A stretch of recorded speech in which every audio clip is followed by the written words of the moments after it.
ഞാൻ ഇന്ന് ഇവിടെ വന്ന് നിൽക്കാൻ ഒരു കാരണം സ്നേഹബന്ധമാണ്. കാരണം ഞാൻ വർഷങ്ങൾക്ക് മുമ്പ് 1994-96 കാലഘട്ടത്തിൽ ഗുരുവായൂർ ശ്രീകൃഷ്ണ കോളേജിൽ പഠിക്കുമ്പോൾ എൻ്റെ തൊട്ടടുത്ത് നിങ്ങളിരിക്കുന്ന പോലെ ഇരുന്ന എൻ്റെ കൂട്ടുകാരുണ്ട്. ആ കൂട്ടുകാരൻ്റെ പേരാണ് ജയകുമാർ. 2 കൊല്ലം ഞങ്ങൾ ഒരുമിച്ച് സ്നേഹിച്ച് ക്ലാസ്സിലിരുന്നു. പക്ഷേ ഞാൻ ക്ലാസ്സിലിരുന്നു എന്ന് പറയില്ല, ജയകുമാർ ക്ലാസ്സിലിരുന്നു. ഞാൻ സമരവും SFIയും പ്രസ്ഥാനമൊക്കെ ആയിട്ട് ഫുൾ ടൈം പുറത്തായിരുന്നു. അപ്പോഴും ആ ജയകുമാർ അവിടെ ക്ലാസ്സിലുണ്ടായിട്ടുണ്ട്. ഒരുപാട് കഷ്ടപ്പെട്ട് വന്നൊരു പയ്യനാണ്. ചെറുപ്പത്തിൽ അച്ഛൻ മരിച്ചു, ഒരുപാട് എഫേർട്ട് എടുത്ത് വന്ന ആളാണ്. അപ്പോൾ ജയകുമാർ പറയും, എനിക്കൊരു ഏട്ടനുണ്ട്, അമ്മയുണ്ട്, ഏട്ടനുണ്ട്, അച്ഛമ്മയുണ്ട്, അതാണ് എൻ്റെ ലോകം എന്ന് പറയും.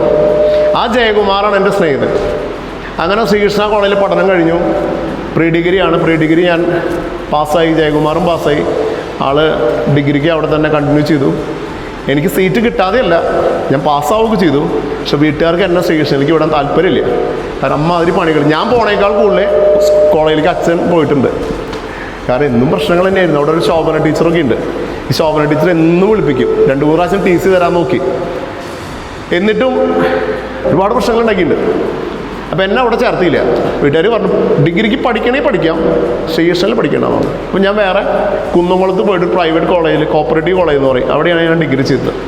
പിന്നെ വർഷങ്ങൾ കഴിഞ്ഞു, ഞാൻ ഡിഗ്രി കഴിഞ്ഞു. PG ചെയ്യുന്ന സമയത്ത് ഒരു ട്യൂഷൻ സെൻറ്റർ തുടങ്ങി, കോളേജ് തുടങ്ങി. PG പഠിക്കാൻ പ്രൈവറ്റാണ് ഞാൻ PG ചെയ്യണത്. PG എക്സാം എഴുതാൻ വേണ്ടിയിട്ട് ഞാൻ കേരളോർമ്മ കോളേജിൽ പോവാണ്. ആ കേരളോർമ്മ കോളേജിൽ പോകുമ്പോൾ വളരെ യാദൃശ്ചികമായിട്ട് 6-7 വർഷം മുമ്പ് എൻ്റെ അടുത്തിരുന്ന് പഠിച്ച എൻ്റെ കൂട്ടുകാരനെ വീണ്ടും കണ്ടെത്തുകയാണ്. അന്ന് എനിക്ക് സ്വന്തമായിട്ട് ഒരു സ്ഥാപനമുണ്ട്, കോളേജുണ്ട്. വിസ്ഡം എന്ന് പറഞ്ഞൊരു കോളേജ് ഞാൻ തുടങ്ങിയിട്ടുണ്ട്. അപ്പോൾ ഞാൻ അവനോട് ചോദിക്കുകയാണ്, എന്താ ചെയ്യണമെന്ന് ചോദിച്ചു. അപ്പോൾ ആൾ പറഞ്ഞു, ഞാൻ KR കൺസ്ട്രക്ഷനിലെ അക്കൗണ്ട്സിൽ വർക്ക് ചെയ്യാണ്. കുറച്ച് കാലം ലീവ് എടുത്തപ്പോൾ അവർ വരണ്ടെന്ന് പറഞ്ഞു. ഇപ്പോൾ ജോലിയൊന്നുമില്ല, ഫ്രീ ആണെന്ന് പറഞ്ഞു. ആളും MCOM എക്സാം എഴുതേണ്ടി വന്നൊക്കെയാണ്. പക്ഷെ എന്താ സംഭവിച്ചതെന്നറിയോ? MCOM എക്സാം എഴുതി വന്നപ്പോൾ ആൾക്ക് ഹോൾ ടിക്കറ്റ് വന്നില്ല, എനിക്ക് ഹോൾ ടിക്കറ്റ് വന്നു. ആൾ പഠിച്ചിട്ടുണ്ടായിരുന്നു, ഹോൾ ടിക്കറ്റ് വന്നില്ല. ഞാൻ പഠിച്ചിട്ടുണ്ടായിരുന്നില്ല, ഹോൾ ടിക്കറ്റ് വന്നു.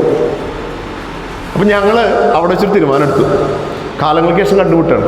ഞാൻ പറഞ്ഞു, താങ്കൾക്ക് ഹോൾ ടിക്കറ്റ് വന്നിട്ടില്ല, ഞാൻ പഠിച്ചിട്ടില്ല, നമുക്കൊരു കാര്യം ചെയ്താലോ, അടുത്തോളം ഒരുമിച്ച് എഴുതാം. അങ്ങനെ ഞാൻ എക്സാം എഴുതിയില്ല, ആൾക്ക് ഹോൾ ടിക്കറ്റ് കിട്ടിയില്ല. അപ്പോൾ ഞാൻ പറഞ്ഞൊരു കാര്യം ചെയ്യാം, എൻ്റെ കോളേജിൽ ഒരു അധ്യാപകൻ്റെ വേക്കൻസി ഉണ്ട്, നാളെ വായോ എന്ന് പറഞ്ഞു. പിന്നെ പിറ്റേ ദിവസം കാലത്ത് അദ്ദേഹം വന്നു, അവിടെ അധ്യാപകനായിട്ട് ജോലി ചെയ്തു. 1 വർഷം കഴിഞ്ഞപ്പോൾ ഞാൻ ആളെ എൻ്റെ പാർട്ട്ണറാക്കി.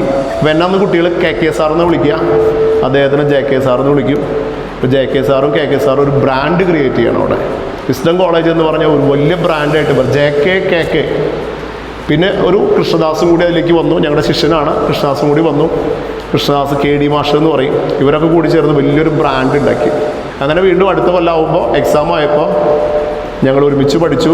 ഈ ജയകുമാർ സാറിൻ്റെ വീട്ടിലിരുന്നിട്ട് ഞങ്ങൾ പഠിച്ചു. ചില ദിവസങ്ങൾ എൻ്റെ വീട്ടിലിരുന്ന് പഠിച്ചു. അങ്ങനെ ഒരുമിച്ച് പരീക്ഷ എഴുതി ഞങ്ങൾ പാസ്സായി. ആ സമയത്ത് ജയകുമാറിൻ്റെ ഏട്ടൻ, ജയകുമാർ വർഷങ്ങൾക്ക് മുമ്പ് പറഞ്ഞ ഏട്ടനെ പരിചയപ്പെട്ടു. ആ ഏട്ടൻ്റെ പേരാണ് ജയകൃഷ്ണൻ, ഞങ്ങളുടെ സ്വന്തം സാർ.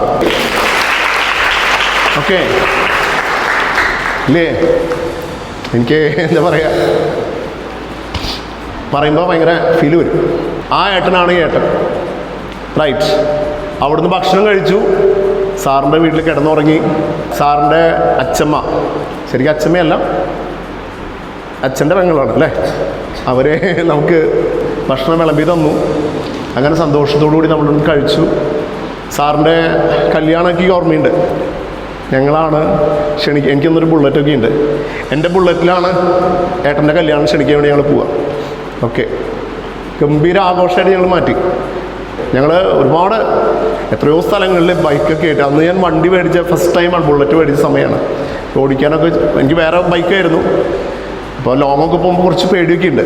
കാരണം വെച്ചാൽ എൻ്റെ വണ്ടി ഇടതുവശത്ത് ഗിയറും എന്താ പറയുക, വലതുവശത്ത് ബ്രേക്ക് ആയിരുന്നു പഴയ വണ്ടി. ബുള്ളറ്റ് നേരെ റിവേഴ്സാണ്, ഇപ്പോഴത്തെ ബുള്ളറ്റല്ല, പണ്ടത്തെ ബുള്ളറ്റാണ്. ഇടതുവശത്ത് ബ്രേക്കും.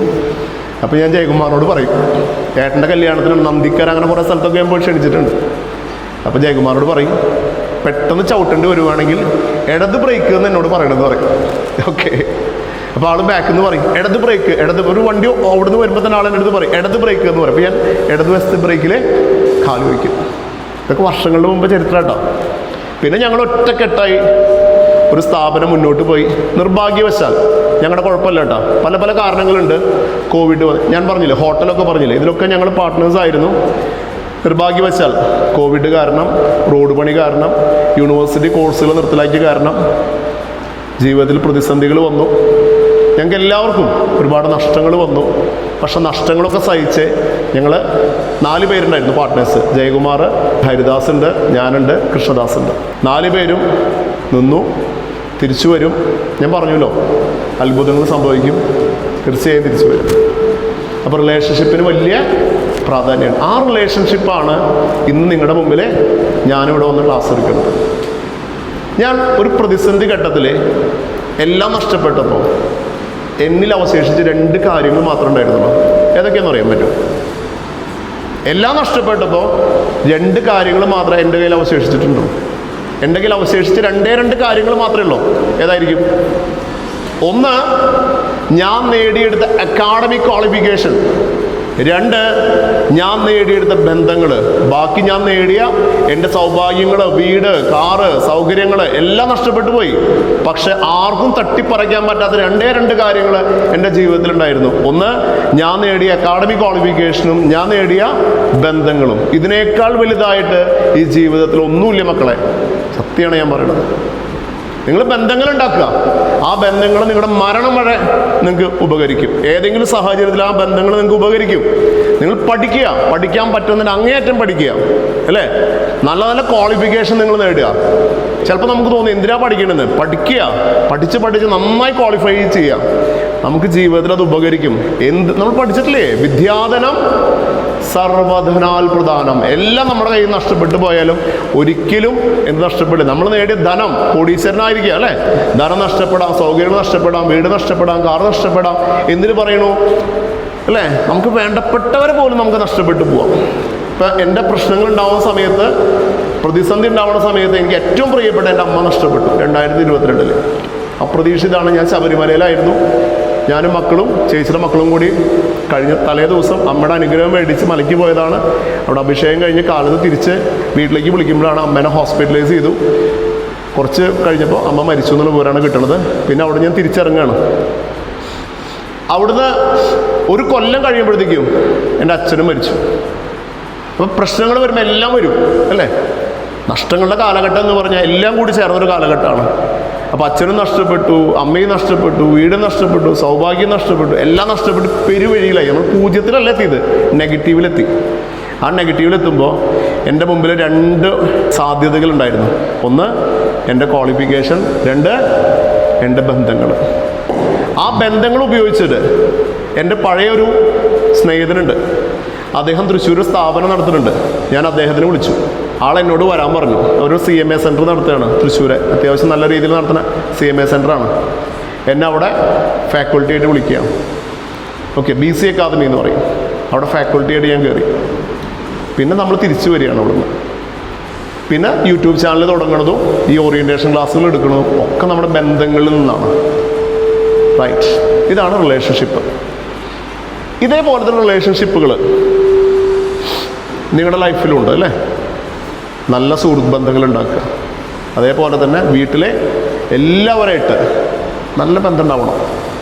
അച്ഛൻ, അമ്മ, അവരൊക്കെ നെഞ്ചിൽ ചേർത്ത് ഹൃദയം കൊണ്ട് സ്നേഹിക്കാൻ പറ്റണം.